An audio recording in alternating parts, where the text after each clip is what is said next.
52 годишниот беровчанец Слободан Бачовски веќе 6 години живее од резбарство.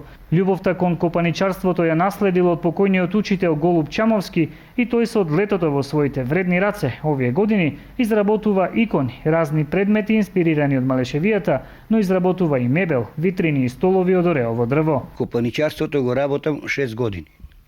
Како учител што го наследи копаничарството што почнав да го работам е покојниот Голуб Чамовски.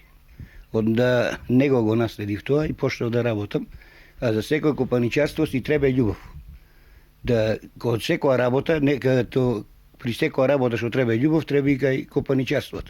Ако знаеш да ја работиш, ако имаш љубов према работата, ќе го работиш тој занаат, ако не. И копаничарството се учи само со гледање, али кој има интерес, треба да гледа и се усовршува тоа. И никој од копаничарите не може да каже еве јас го научив занаетот 100%. Занаетот не се учи 100%. Се додека е жив човек се учи. Домот на овој беровчанец е и музеј од длабокорези и импозантни дела.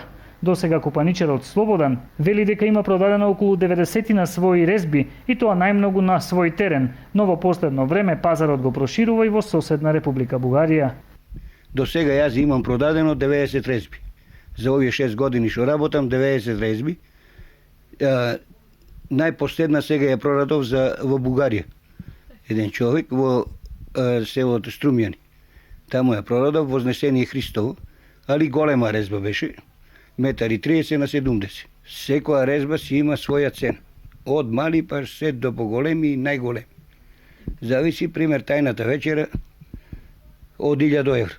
800 евра, 700, зависи по големината на иконата што се изработува. Исто така и иконостаси може да се изработуваат се. Тоа е не само физички, него повише психички замор за резбањето. Се гледа, ако се усетиш дека си превише преморен, треба да престанеш. И после од 2-3 сата повторно да се убациш, али зависи. Еве, например, тајната вечера, да речеме, до 1-2 месеца, 3 може да се направи. Посебно, овој виртуоз е задоволен од фактот што за овој занаед се уште се интересираат и младите. Имам еден нук, Андреј се вика, малце поработува. Мислам дека ако има љубов и ако сака, може да ја наследи. Копаничарството да го наследи. Тоа се зависи како љубов ќе има и дали може да работи. Тоа се изработува највеќе рачно со глед.